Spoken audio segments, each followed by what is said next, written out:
Hi, Graham. Welcome back. I'm so excited for the message that you have for us today. Oh, thanks. Such a great time of year too. Yes.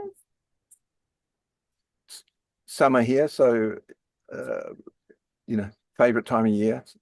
Yes. And for us, it's Christmas. So we got all the Christmas stuff out. So you guys are like exact opposite of us. So that's very cool. So why is it so important these dates right now that we're in right now in December?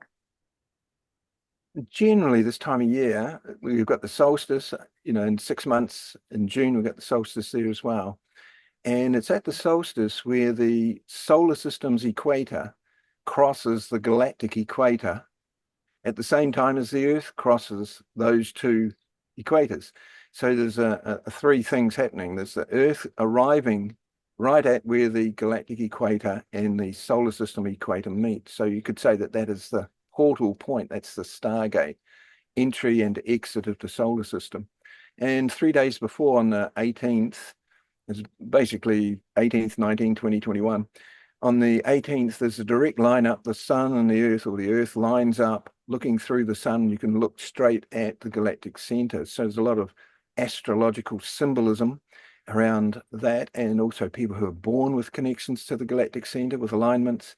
And then those couple of days after, getting towards the solstice, that's more the astronomical alignment to when you can actually do some portal work. Ooh, that sounds so cool. That sounds so cool. I love that. So the Earth, and so it's kind of like the Earth, the sun, and then the great central sun are kind of coming into a line. Is that the Yeah, case? we've got some images that show that. So when we talk about I call it SolarPhire, and SolarPhire links that PHI of fire, PHIRE. That fire is another name for the golden ratio, and the golden ratio starts down at the Planck scale, so the smallest measurable scale, which is everywhere the same in the universe. Once we go from that, it's called the Planck length. It's a certain scale or length or measurement. Once we multiply that over and over and over and over and over and over and over and over again by the golden ratio, eventually we get up to the orbital periods, the time it takes each of the planets to go around the sun. They're all connected by the golden ratio to the smallest wavelength, the Planck scale. And therefore, we're tuning into the fractal of the universe. Doesn't matter what scale, what size, what dimension, we're linking into it. And during these few days, that link is directly to, as you say, the central sun of our Milky Way galaxy. And we've got quite a few images that we'll kind of expand and have a look at that in a bit more detail. Because we want to put the evidence onto the table. Of course, everybody can, or not everybody, many people can tune in psychically and have their experiences, which is basically one side of the brain, the psychic feminine side. So we want to bring the evidence to the table as well, so we can put that out there to give it more solidarity, make Yes. better use of it. I love that. It makes sense for people that are psychic to understand the logical side of it and how they can actually astral travel and go to the sun, the great central sun. And could you share about why that's important before we go into it? Like people can get messages when they go there, right? Like they can hold an intention and astral travel asking about like their purpose, for example, right? And they'll be given answers from my experience. Yes, there's a certain amount of auric hygiene involved. So you couldn't escape the Earth's auric field unless you had your three lower chakras all fined up, tuned together, working coherently, and then your heart chakra opens and so on. So then you can expand your consciousness. You can astral travel a little bit further away. So the same thing, once you to leave the solar system, there's built-in safeguards. So you can't astrally travel out of the solar system until you're really coherent throughout most of nearly all of your chakra system, even right up third eye chakras and so on. We'll explain a little bit more about that as we go, but there's a certain amount of uh, sort of like self initiation involved to prepare oneself to do that. Otherwise, you could sort of bump into less than positive entities, thought forms, holograms, and all these things, which might then trick a person into believing that they are some famous somebody from the past. So there's sort of things involved which are worth knowing beforehand before you try it out. Totally. Yeah. And thank you for saying that. Exactly. Because it's kind of like, yeah, the purity, the cleanliness of the energy system, right? And then the intention, like, are they astral traveling to get information to better their own life and humanity? Or are they kind of like, if they have a dark agenda, obviously they're not going to be able to go because these are very high vibrational realms of beneficial energies, right? Correct, true. Yes. Okay, very cool. Well, if you like to start the presentation, we can. Or if there's anything else you'd like to share before we go in, whatever you feel. No, I'm ready to go. Okay. I'll open up the share. I click on that. So that's come up there for you. Yes, very clear. I see it very good. Okay. So we've got a number of images here, and some of them we won't mention everything about everything on every image. Some of them are kind of the same, but they show it from different points of view. So this one here, we can clearly see there's the Milky Way galaxy, and here's our solar system here. On another image coming up, we'll see all the suns and all the stars that we talk about, the Pleiades and so on. They're all just around here in our little neighborhood, just one small neighborhood in the vastness of the Milky Way galaxy with billions of solar systems. Another image here, we are out, not out exactly on the far perimeter of the galaxy. We're about 2/3, maybe a little bit more out. So we're not exactly close to downtown Galactic Centre, but as physics knows and has proven, two locations can interact in real time over any distance. As long as the circumstances are right, that is possible. So what we got here, I've probably mentioned this in our previous videos. This is just alphanumerics, and this is compiling data or compiling information or insights and cross-referencing to other people who are doing research in other topics and seeing how things connect together. So it's a simple system. I don't want to go into this. We can have another chat at another date about the alphanumerics, the light language, and so on. So this one is just English alphabet. A equals 1, Z equals 26. So the style of astrology we're doing, which is a combination of what I call SolarPhire, but it's really heliocentric. Those two words equal the same number when we have A1, Z26. So we're doing heliocentric astrology, which is another way of saying that, initiated in the solar core, starseed activation chamber, tuned to the galactic center. So we really need Mm-hmm.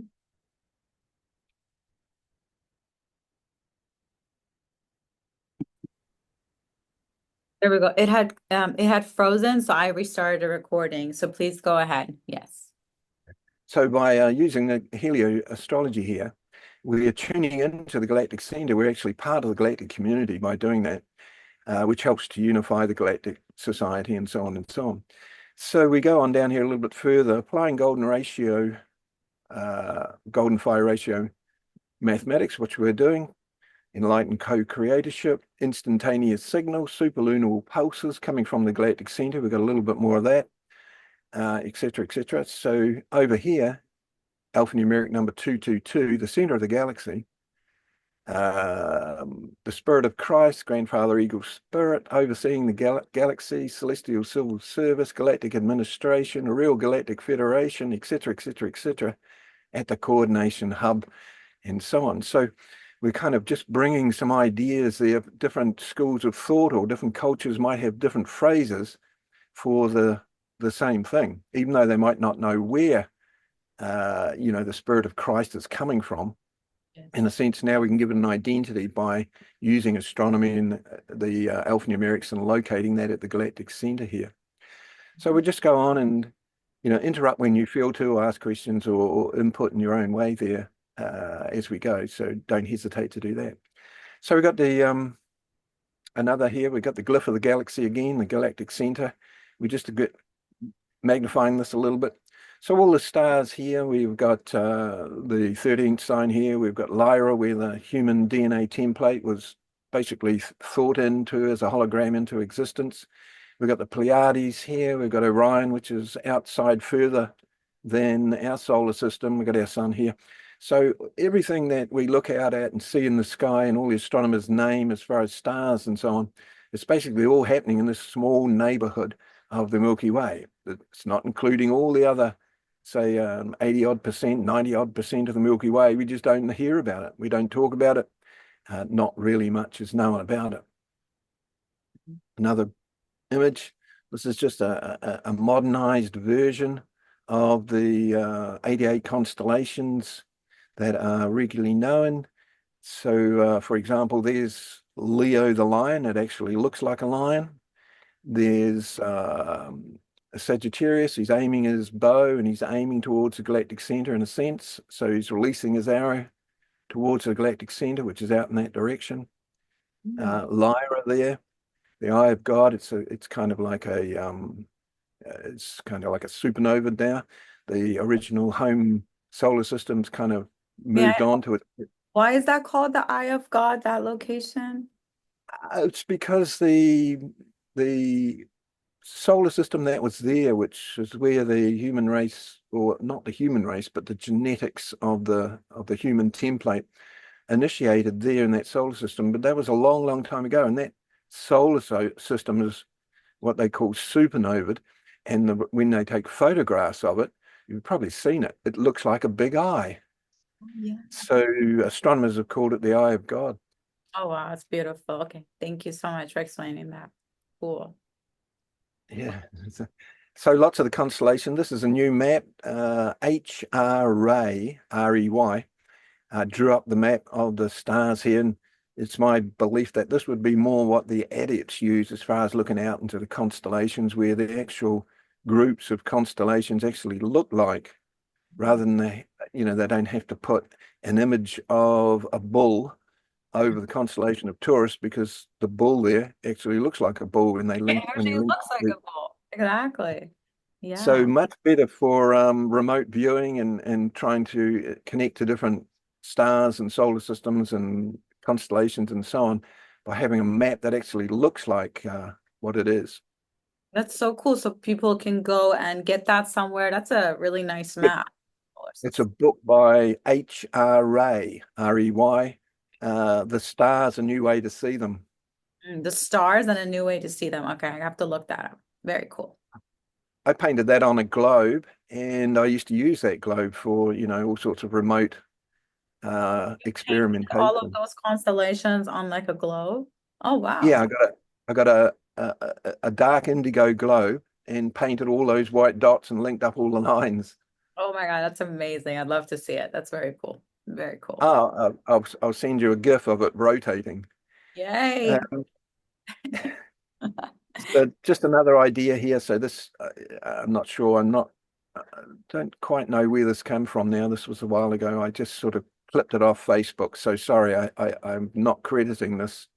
Well, that's Uh, So we have here just someone's idea, really. So there's no black hole at the center of the galaxy, and that's true. In 5D, fifth dimensional astronomy, plasma cosmology by the electric universe astronomers, there's no black hole there. It's really like it's the inside of a torus or a donut shape that's around the galaxy.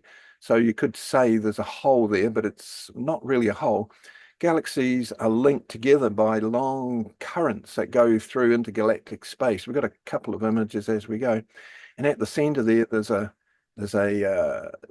as well as being, you could say, the Galactic Administration, there's a central sun there, like a mother sun. The central spiritual sun is like the mother sun.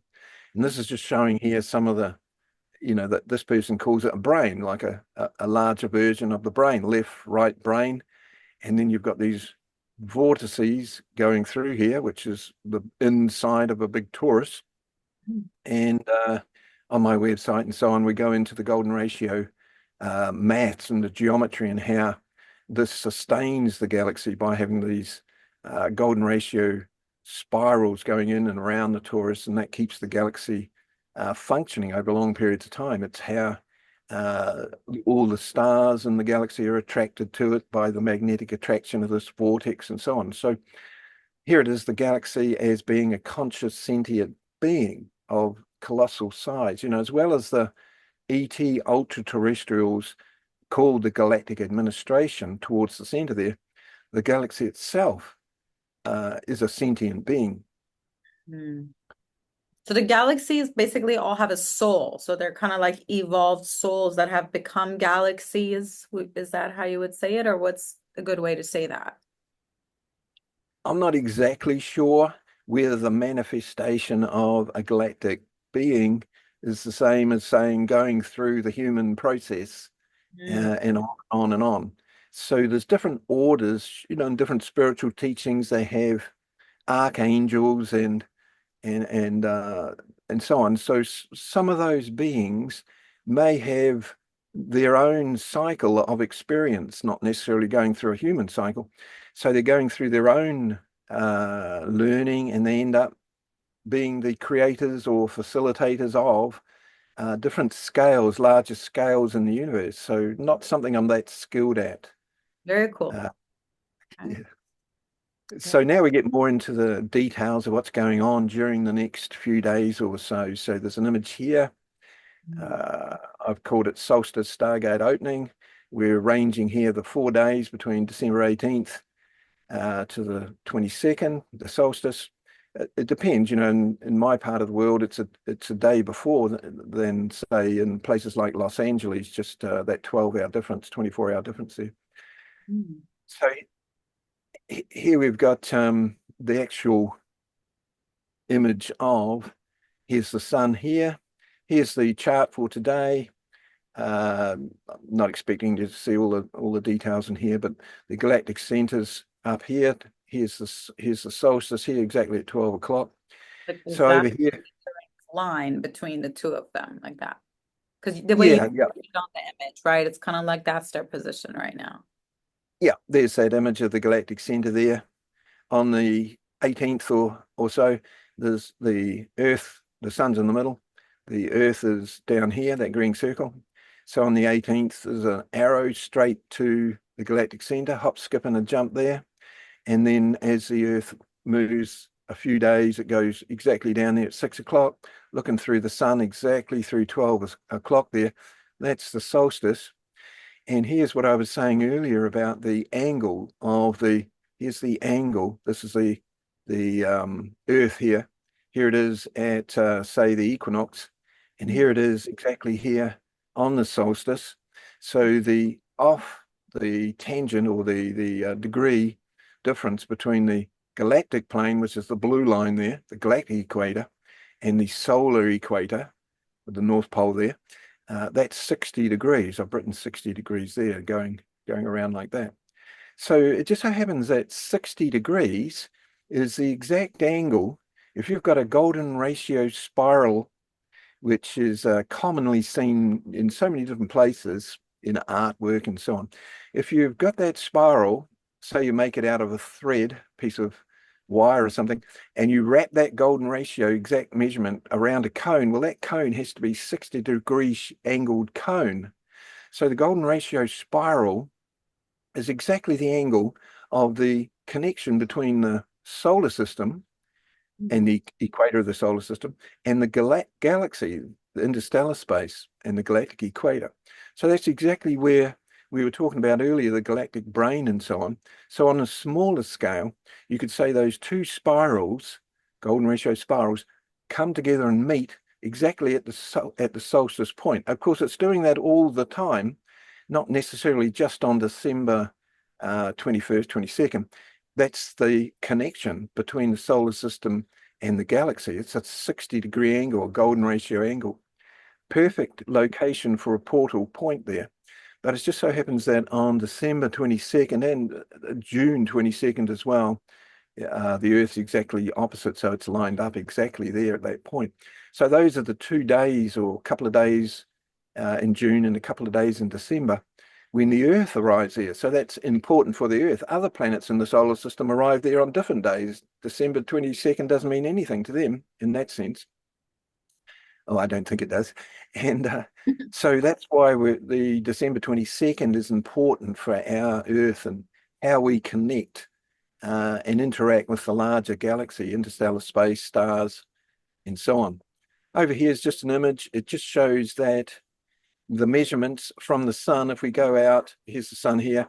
If we go out, there's the orbital period of Mercury around the sun, takes a certain amount of time, 87 odd days. Then the distance out from the Mercury from the sun, the distance out to Venus, well, that's golden ratio measurement outwards, further out than Mercury. And it takes a golden ratio orbital period longer, length of time longer than Mercury. Same with the Earth. The orbital distance from the sun out to the Earth is a golden ratio, longer than Venus. And that's why we see the famous Earth, the Earth-Venus pentagram in the sky that people draw up sometimes.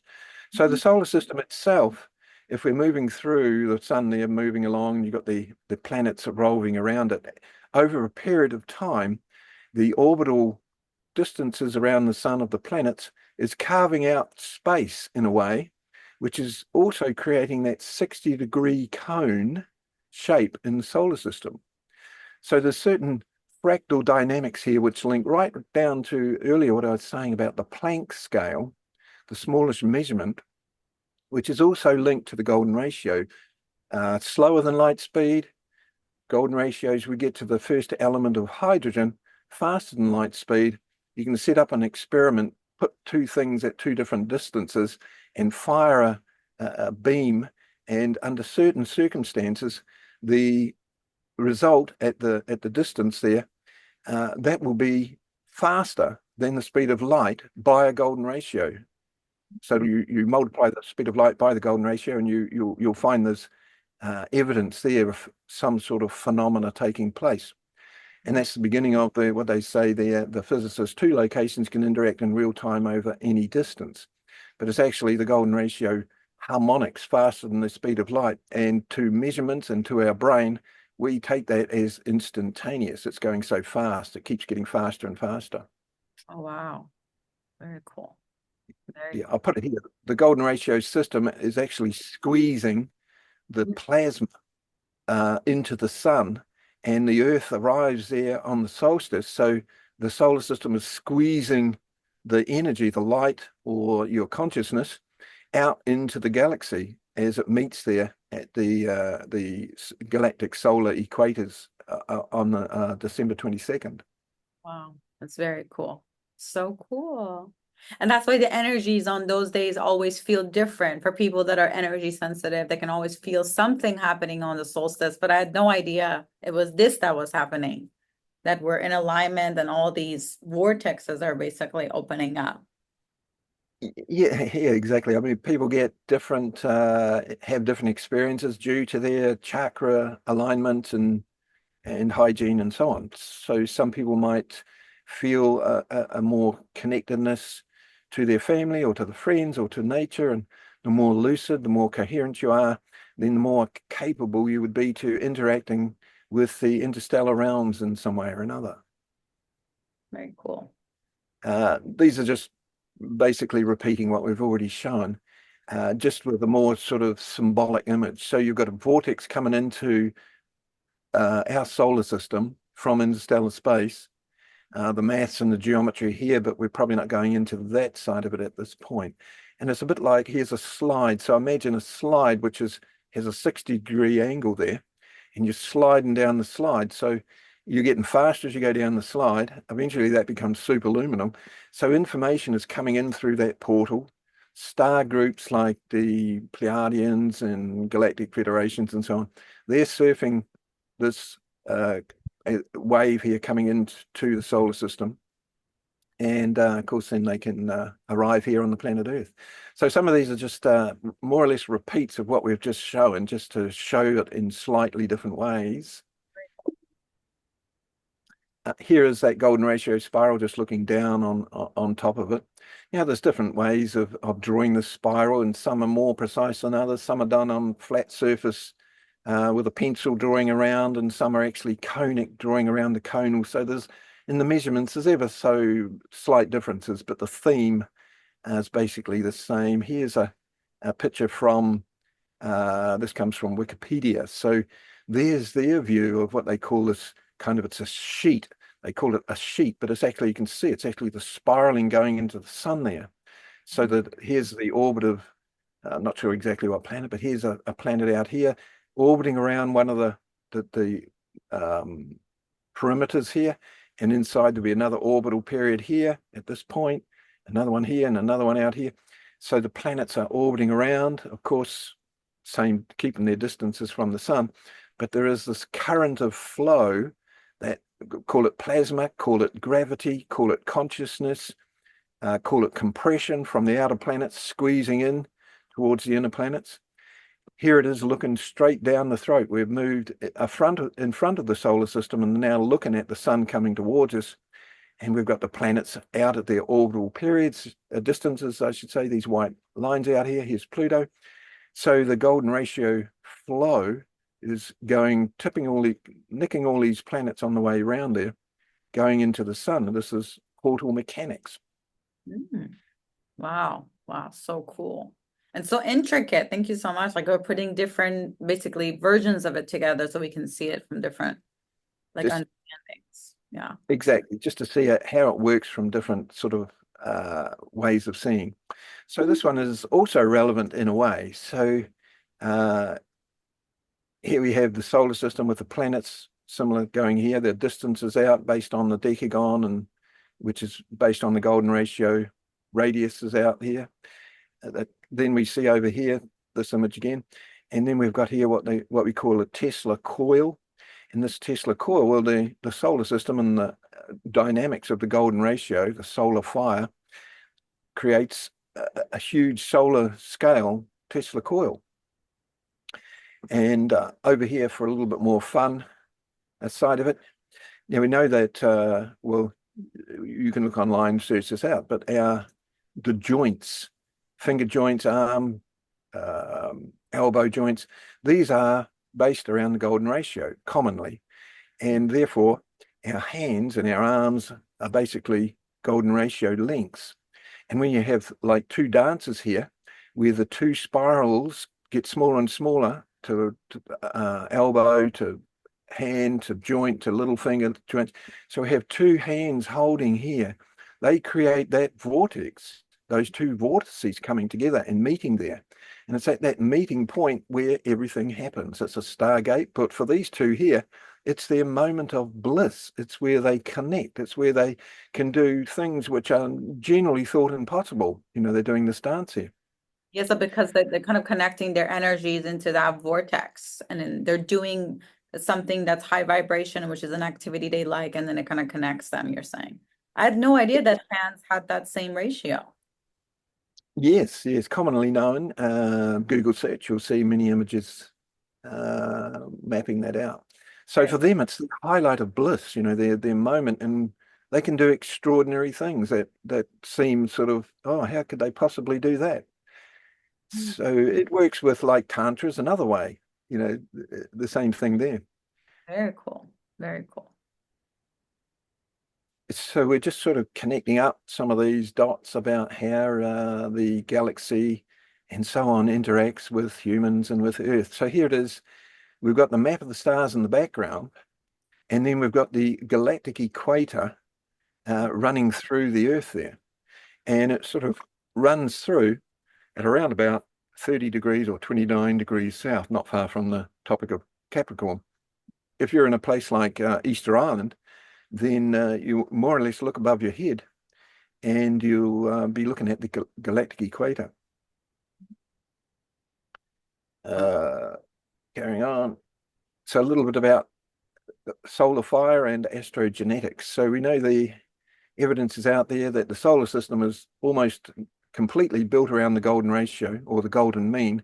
Of course, over long periods of time, those planets have been revolving around. There's been asteroids influencing the different planets and so on. So it's no longer 100% exact. It's off a little bit. But what they call the mean, the common element of it all is certainly based on the golden ratio.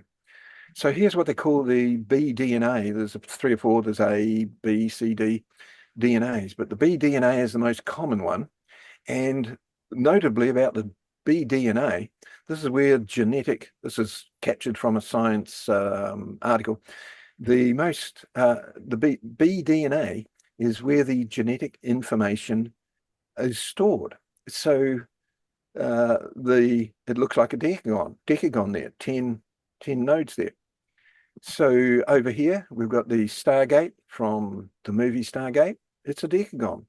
And of course, the solar system, when we apply the decagon, lining up here, say with the galactic center or the solstice out through that point, then if planets are on these node points, will they offer us insights into what is expected, what is coming from the galactic center, how we might interpret the influences, the type of information. And as we say there, on December 22nd or so, the Earth is down here. So the Earth is connected via the Stargate geometry, via the DNA, the bDNA, which is gathering and storing and transmitting genetic information.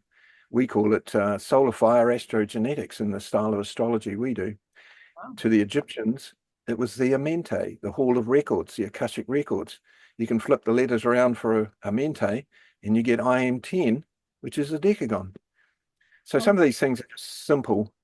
I love all these little mysteries you're unraveling for us. So okay, so on that Stargate day on the solstice, essentially your DNA could change even if you're doing is that what you're saying? They can get upgrades, people start seeds and different light workers based on their readiness, their whole DNA could shift, and it could be like going into the new year with a new light body shifted kind of, right? Absolutely. DNA upgrades, more memories coming, downloads, etc. I'll give you an example. I've known this for decades, and I used to live with a friend of mine, and we would see this day coming, and we would say, oh, okay, well, we'll wonder what's going to happen today. And sure enough, on some of the topics like this kind of astrology and some of the other things that I'm interested in, we would get a number of downloads, unexpected arrivals of information. We wouldn't be putting any effort into it. We wouldn't be doing ceremonies and so on. We'd just wait and see what happened. And sure enough, on the day expected, a whole lot of new information that I just didn't see or didn't know arrived, and that sets me off on a new path of research, for example. Oh, I love that. So people can do that, like on those from the 18th to the 22nd, just everybody should just allow information to come to them, kind of be in that receiving, allowing mode. Don't have to get too fancy with it, but just sitting and intending for that to happen or allowing it, it will happen, you're saying.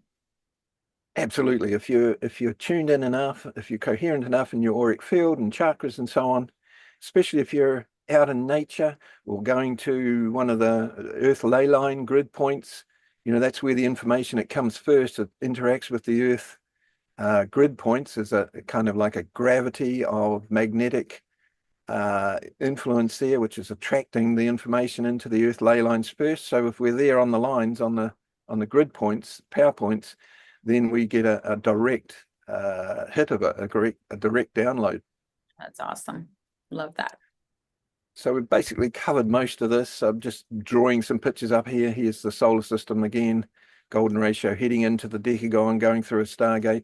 Same thing here, going back this way. So we can have, this is also like time travel, future time travel, past time travel. And up here, we've expanded on these alphanumerics. So earlier on, when we were talking about this one, 253, A1Z26, we had heliocentric astrology and we had starseed activation chamber tuned to the galactic center. But we've added a few more in here, the spiritual hierarchy, integrated ascended masters. So even though hierarchy is kind of like not so much a good word these days, the hierarchy just simply means how coherent your aura is, how your chakras are active. So the hierarchy is a hierarchy of self-empowerment rather than sort of a top-down hierarchy. So the integrated ascended masters, those that are capable and have their auric field coherent enough, their chakra system functioning properly and so on, well, they are automatically in tune, and they are the ones that utilize heliocentric astrology and utilize December 22nd to connect and tune into the galactic center. So they're doing this as well. It's not just us here on the ground, as it were, those that are up in the Himalayas and so on. They are also utilizing the helio style of astrology, knowing that there's an instantaneous connection to the galactic center. It's called a longitudinal wave, a superluminal longitudinal wave. Wow, that's amazing. So even the ascended masters are sort of getting upgrades on these days, like the regular people and then the masters also. So that's beautiful. And it only Exactly. happens on the two, you said on the solstices, right? The solstice and the summer and winter, the two times. They're the optimum days. There are other days which are linked to the decagon, linked to the Mm. solstice, like the solstice out the top there. These are other days here. There's a whole calendar of this. Earth Star Academy. We've put together a calendar of some of these dates throughout the year, and when you might do certain ceremonies, rituals to connect to different star systems and so on. So that's a group called Earth Star Academy, if anybody wants to check out that calendar. Earth Star Academy. Earth Star Academy. Yeah. So basically repeating what we've done already, I've just the only one really I'd added in here is that Stonehenge. So a researcher, I've forgotten his surname, Bruce Bedlam. He's been researching Stonehenge for decades, and he believes originally it was 10 main standing stones. It was a decagon. They put a few more stones between each one, and he even believes it had a roof on it, and that was their kind of place of worship, their place of doing their ceremonies, their place of remote experiences, and so on and so on. Of course, it was built on a much larger landscape decagon, so it's one node of a larger decagon. This was John Mitchell discovered that. So there they are in Stonehenge, back on an Earth ley line, or maybe an Earth grid point.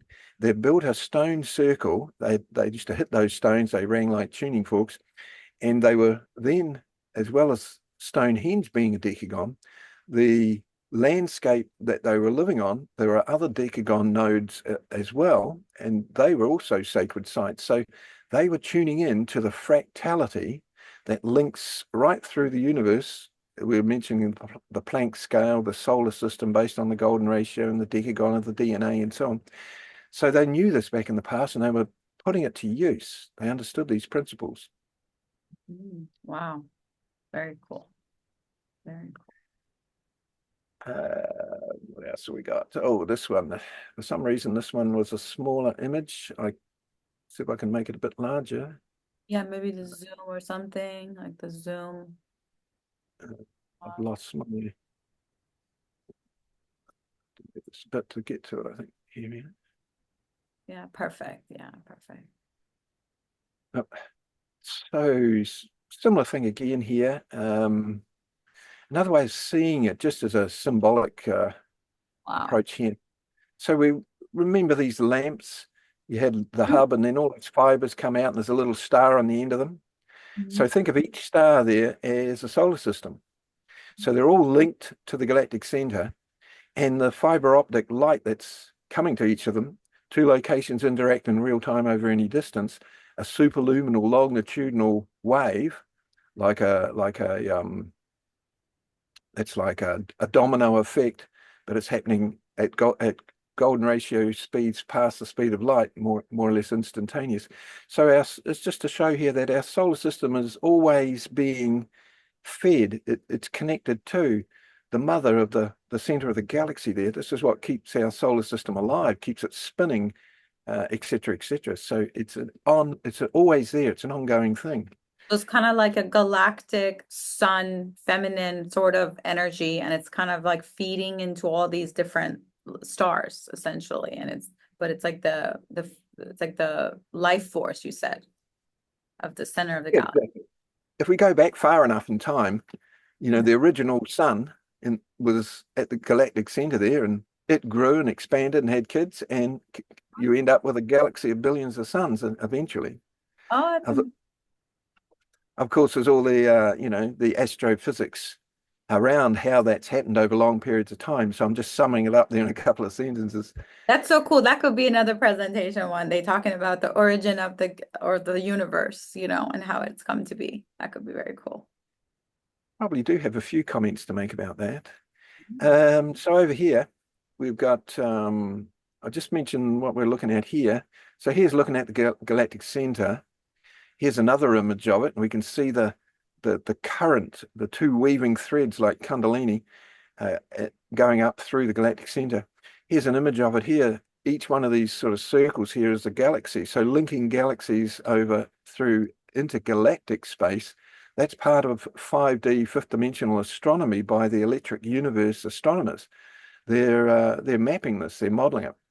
Yeah. Looking in towards the galactic center, there's a sun there, which may very well be the birthing mother sun there. Huge plasma orb in the center there. Some have talked about this in different ways, so we'll leave that there. And also here's just an image of these galaxies sort of being threaded.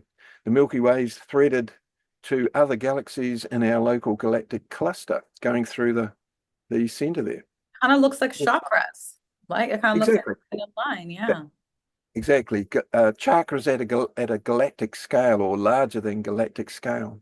Wow.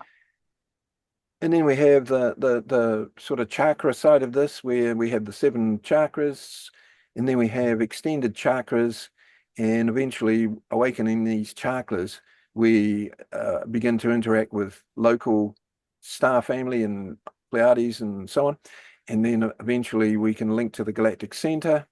And then even the top one there is linking to the center that our galaxy and other galaxies are rotating or orbiting around. So in the realm of chakras, these new chakras that they talk about and mention and are trying to activate in different ways, these link to some of these, locations throughout the universe. Oh, wow. Very cool. Very cool. One more here. This is a guy, he's a comedian. He wrote the storyline or was involved in this. It's called Roger Rabbit. Not that I've seen it or anything, but we did have a chat there a few times.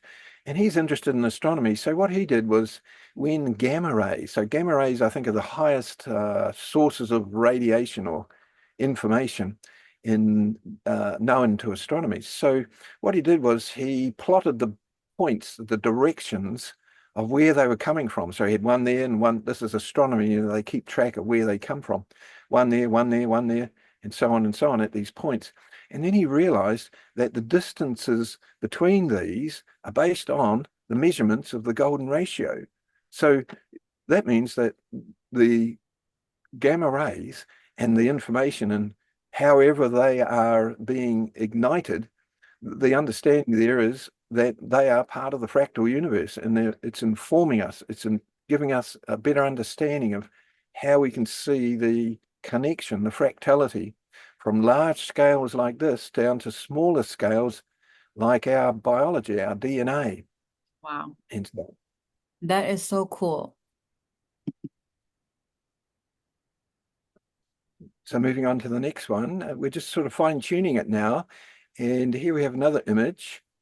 So the next couple of images that we're going to look at fine-tune what we've just been saying. So over here, we have what they call the pulsar network. There's an astrophysicist, Paul the Violet. What he discovered was that some of the first pulsars discovered were positioned, here's the image here, the galactic center here, and a couple of them were right there at the galactic center, and then over here's one here, and over this side, another one here. And you could draw a golden ratio spiral from each of these, and you end up at the galactic center. He also showed that these pulses, they pulse at different speeds. So he showed that the pulses between this one and this one and this one and this one, they are oscillating, if you like, or pulsing information based around the golden ratio mathematics. So more there connecting the galactic larger scale to the golden ratio fractal right down to the scale of our DNA, right down to the Planck scale. And that Planck scale is universal. It's everywhere, no matter where you are in the universe. So it's kind of like a runway. It's showing runway lights towards the galactic center, these pulses, and people can tune in if they understand where these pulses are. The name there, Crab pulsar, there's the Vela one and the Valperculia, how is that one said there? Next is another bit of research here. Radio waves coming from the galactic center. So radio waves are not that fast, but there are components to a wave. So sometimes waves are not just the radio waves, we've got the spectrum of waves. So is this also part of the information that is being projected, longitudinal wave, instantaneous connections between the galactic center and our solar system? Then also another discovery here, I'll have to blow this one up a little bit. So this one, research as well here, shows that every 6 hours, or I think it's 2 minutes less than 6 hours, so twice a day, there's a pulse that's arriving from the galactic center. So every 718 minutes, there's a pulse that seems to be coming from the galactic center, which is arriving here on the Earth or arriving into our solar system. Wow. So every day it's happening. Yeah, so the theory around this, of course, is there's these things have to be researched, to give them a little bit more solid validity. But if this is so, that's also something we could perhaps tune into as a collective as time goes on. We might find there's something useful there. And the frequency which this pulse is very close. It's almost the golden ratio in kilohertz. So that's also interesting in another way. Wow. Golden ratios everywhere. It's like the DNA of creation or something like that. It almost looks like it's everywhere. Wow. Yes, it seems to be that as time goes on, different people on the cutting edge collective are tuning in to different aspects of the fractal. So that fractal could be down looking at the shape of the DNA and the frequencies to influence the DNA, and then looking at the Earth and the Earth grid works and seeing that is also based around the golden ratio geometries and how in the past and in the future. By understanding this better, we'll be able to have a more organic power system and communication system on the planet here, which is sort of the fifth dimensional way of doing it. So as people look into these different areas at different scales and these different topics and bringing some of these things together, we're entering what they used to call the oneness, the wholeness. We're beginning to identify it in a scientific way, and different people are beginning to utilize it in their activities, in their artwork, but in the technologies, etc., etc. So that is becoming fifth dimensional. Very cool. Very cool. These next couple of images. So part of my own work here was to map or model what the starships are like the Andromedan sphere and the different galactic federations and groups and so on. What might that look like? And when would we expect to see a starship coming through the portal, especially if it's aiming to arrive and land on the Earth? So that would also be December 22nd and perhaps June as well there. So that spaceship has a certain design. We've mapped it here, Hyperspace Station Alpha X. There it is there. It's a bit hard to see, but my website's full of this. I've got lots of it on here. So there's a group. This is the famous Robert Monroe Institute that have taught people to out-of-body experience for decades. I've had at least 30,000 people going through there. Well, they developed an advanced course. This was almost 20 years ago now. So those that had been through the earlier classes there, to learn how to astral travel, remote view, and so on, they could go on this advanced course. It was called Starlines. So you can Google search that, look for their Starlines. They have a PDF called the Starlines Report, which goes into depth about what this group were doing. And what they did was that they built themselves in there. They kind of left the planet here, and then they got together in the non-physical, and they created out of plasma, using their mind, they created a plasma ship, and they inhabited that ship, and they went out through that portal into the galaxy. And as they were heading towards the galactic center, they found that they were arriving there at a space station called Alpha there, Alpha X, which was at the galactic center, or very close to the galactic center. I saw a drawing of it by one of the people that had been through that course, and chatted to him, and that his drawing of it was the same as the shape that I had been drawing or modeling for space station designs. A lot of that on my website. Oh, there's a better picture of it there. Okay, so That's, that's kind of what this space station looks like. That's the shape of it, or the ship, the ship. You said? yes, the space station, yeah. And fragments of it come off and they become motherships, and then fragments come off of that and they become like spaceships and cruisers and so on.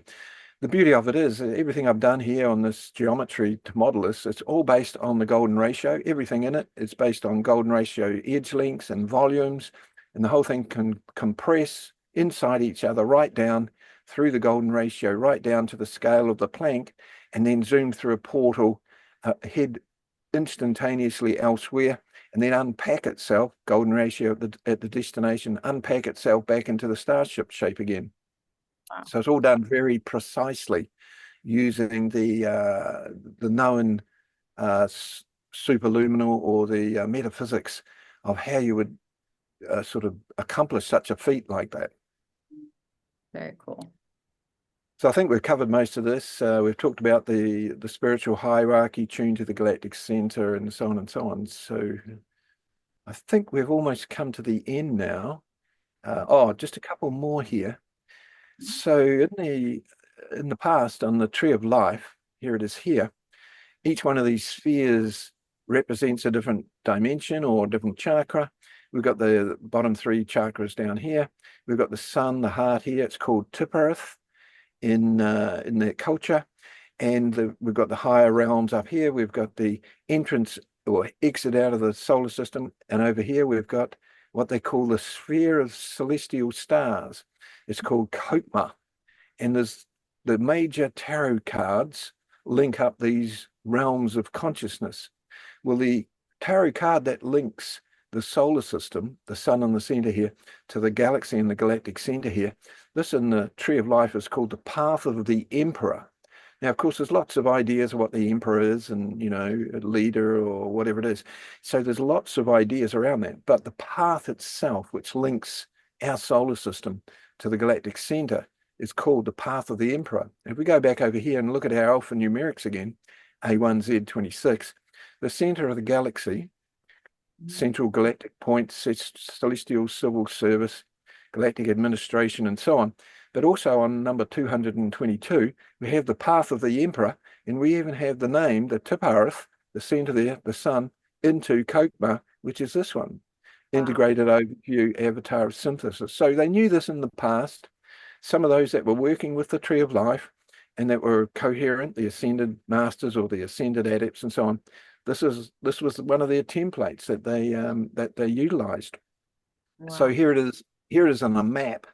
But here it is when we, nowadays we can look out through telescopes and we can see here's the sun, here's the path to the galactic center to Kopma, and here's the path here. And that distance there is this path on this flat image, glyph from the past. Now we have a better way of looking at it. I love how you brought like the tarot and the tree of life into it, because and the emperor, like in the tarot, is sort of like the four kings, which means mastering the mind, the body, the emotion, and the spirit. So so maybe it is about that synthesis of those four energies, because once the four kings, then they become the emperor's energy. So, and it's wow. And then could you share a little bit about what you had told me before about how we travel to it? Remember, I think you had talked about, you said like it's kind of like almost like this thread, and we just kind of follow it. We jump to the sun, and then from there we go to the other one. Do you feel comfortable sharing that for people that want to try it themselves? Yeah, sure. So if we can Kind of like how come back to yeah, the so Yeah, let's do that. Think of the Kundalini going up the spine. Think of meditating, and we meditate, we go through the brainwave states down into theta and so on. Well, those brainwave states are golden ratio, the thresholds. Our heart, when we're meditating, it starts to slow down, and the heartbeats go in a golden ratio slower as we're meditating. And our breath rate goes into golden ratio length, in breath, out breath. DNA's golden ratio. If we're sitting on an Earth grid point, golden ratio connected as well. So once we've sort of lined up our physicality and so on, and these golden ratio at different sizes, our breathing down to our heart, down to our DNA, that's compressing. That's like squeezing, and that squeezes our consciousness. And that consciousness, our third eye, is visual. So it's squeezing an eye, which is a non-physical eye. It's squeezing an eye, and that eye surfs on the front of like a laser beam. So a laser beam would be one way of seeing a longitudinal, a superluminal longitudinal wave. So our eyeball is on the front of the laser beam. It just happens to be going at tremendously much faster than the speed of light, almost instantaneous. So we can therefore utilize that as sort of like a visual of how we can travel in that sense of taking the sense of sight along with us. Of course, we have to retrace our steps backwards in the sense that we want to ground ourselves. So we do all those grounding ceremonies at the end of it, so we don't sort of become ungrounded and lose track of reality and so on. Yes, very cool. Mm. So you can kind of That, visualize it, like bring their chakras into alignment, visualize it like a laser from the third eye, go to the sun, and then once they're there, then hop to the great central sun kind of thing. yeah, we're kind of on the front of the laser as it's heading, as it's moving. So we're on the front of it. And that's an eye. See that as an eye, and experience that as the eye, as we're on the front of that wave. And that's called a longitudinal wave. And a longitudinal wave is like a domino effect. It's pushing straight forward. So it's moving forward. And each time it sort of pulses forward, it's going a golden ratio faster, and therefore it covers more distance. And it soon becomes almost instantaneous. No measuring tool could ever measure it. Our brain can't pick up, our brain's oscillating, so it can't pick up that speed either. And we experience it as real time. Mhm. Very cool. Wow. I think we've only got a couple more. This comes from the wing makers. Now, some of the wing makers I enjoyed, some of it not so much. There's a whole philosophy around the wing makers. It was sort of updated by a second person who took over the project. They found some kind of like rocks with symbols on them, and they decoded those. So from one of their glyphs from one of their slideshows, here they are. They're just describing here that in their own way that they believe come from these symbols on this in this cave on this kind of rock. And so they go on to say here that this at the center of the galaxy there's of course the intelligence there and the Galactic Administration and so on. And he goes on to say here that some people have this experience. They feel like they have entered to that galactic realm there, that galactic center, and they bring back what they called, downloads or data streams, they call it there. So that's the sort of wing makers' view of something that we've been describing here. Very cool. And as we said, you have to be pretty coherent in your auric field to be able to do that properly and come back and share the information. Because to do this kind of work well, then you have to more or less have the brain hemispheres united. So you're in the experience, you can manifest the experience, the psychic side of things, and also you want the rational side of it to be able to describe how and why, and that side of it as well. So that's why the ascended masters, or the ascended adepts might be a better word. That's why they are the ones that are bringing forward the galactic information, and of course the different ET groups that are here as well. Mhm. Very cool. Yeah, I mean that takes like a more advanced abilities, and so people can like work on that. They can kind of work on bringing their chakras into coherence and then trying it, but not to be hard on themselves because it might take some time. And that's because these are more advanced, levels. So, and that's Yeah, okay. those initiations, back in Egypt and so on, they didn't just happen overnight, or you didn't do just one ceremony and that was it. It was all happening the next day kind of thing. Although it has speeded up a lot. Uh, yes, you have to go through the work. Think of it like an apprenticeship. So any apprenticeship takes a little bit of time, 3, 5 years generally, for a simple apprenticeship like learning to be a plumber or something. So sure, it takes effort, it takes time, it takes a certain amount of research for the rational side of the brain to understand what's going on, how to do things, when to do things, etc., etc. And then, of course, the psychic skills to be able to pull it off and actually experience it. Yes. This one might be the last of our images here. On an earlier chat, we were talking about the 12-fold community, or the 144 areas of the 5D community. And out of those 144 grouped into groups of 12, one of those sectors was the galactic community. So we have here star families, exosciences is sort of what we're doing here. Galactic history, some people are focused onto that.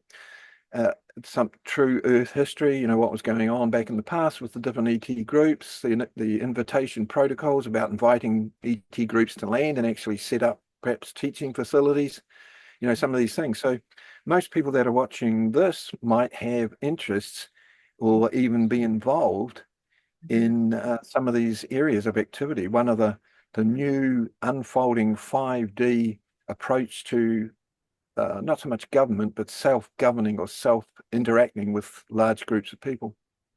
That's so cool because yeah, there's disclosure already starting to happen, right? And so the people that are connected to this will be kind of working in these realms, kind of like you're teaching us today about the exosciences. And so people can kind of like already be drawn to this because they're meant to help for the next decade or so as all this disclosure happens, helping people understand and adjust, right? Yes, exactly. Yeah. People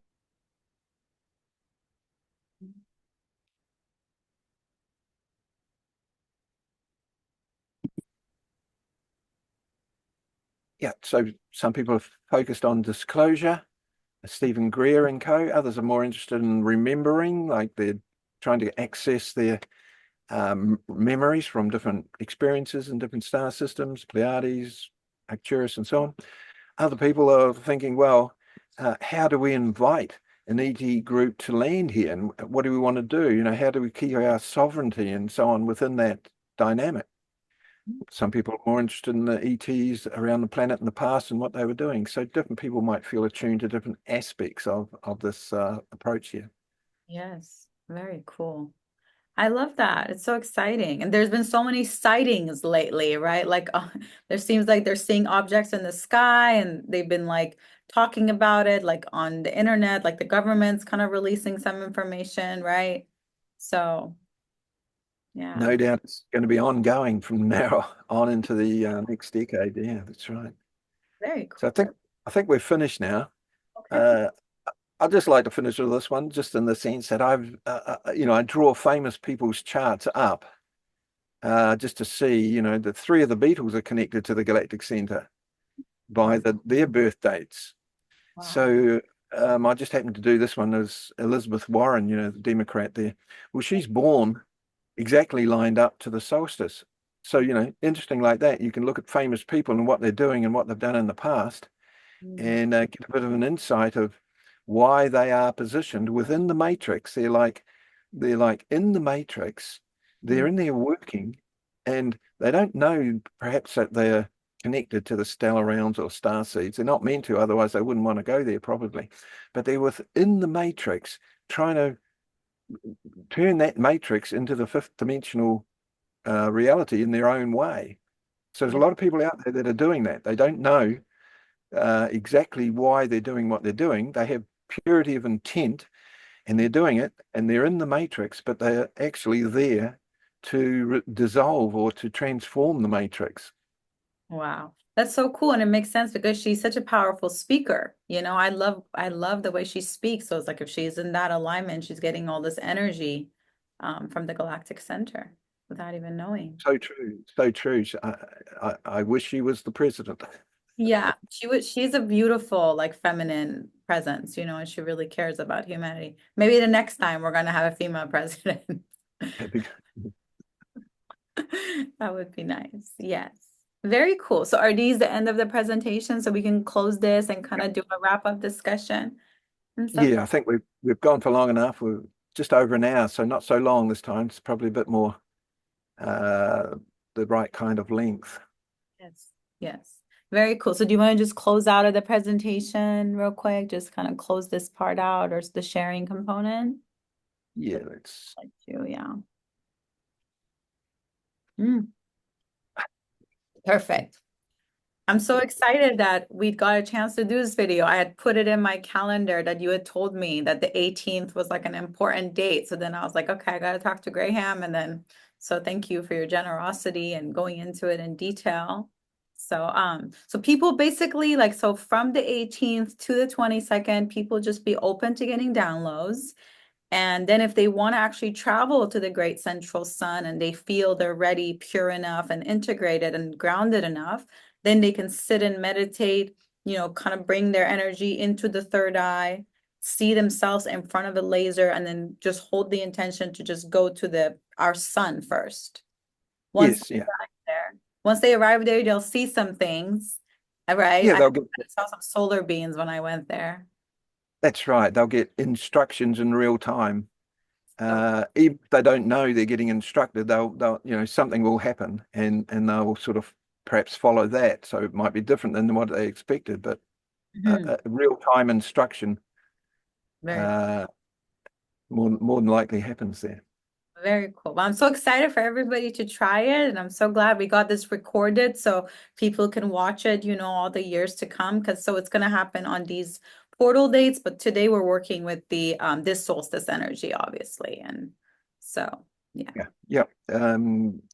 Due to the precision of the equinoxes, it does change. So in 70 odd years, it'll be a little bit different. Then the Earth won't be exactly where the galactic and solar equators cross. It'll be 1 degree away, so it'll be 1 day different, and it'll sort of shift over long periods of time. It sort of goes out of sync, but now it's in sync. So it's been that way for 36 years in the past and 36 years into the future. So it's there and now kind of thing. very cool, very cool. And so like if anybody needs to get a hold of Graham, his website is galactic say it again, galacticastrologyacademy.com, right? Correct, People correct. want their charts done, their starseed charts done to know like where they're connected to and what gifts they're bringing in. I would highly recommend you guys reach out to Graham. I've sent a lot of my clients there, and then they bring the chart back and we work on it to create like their life purpose, their destiny, like because makes perfect sense. So thank you again, Graham, for coming on. I'm so grateful to you, and you're always so generous with your sharing. And I'll go ahead and upload the video now. Oh, so cool. Thanks for giving us the opportunity. I love our chats, and no doubt we'll do many more. Yes, yes. Very cool, very cool. Bye bye.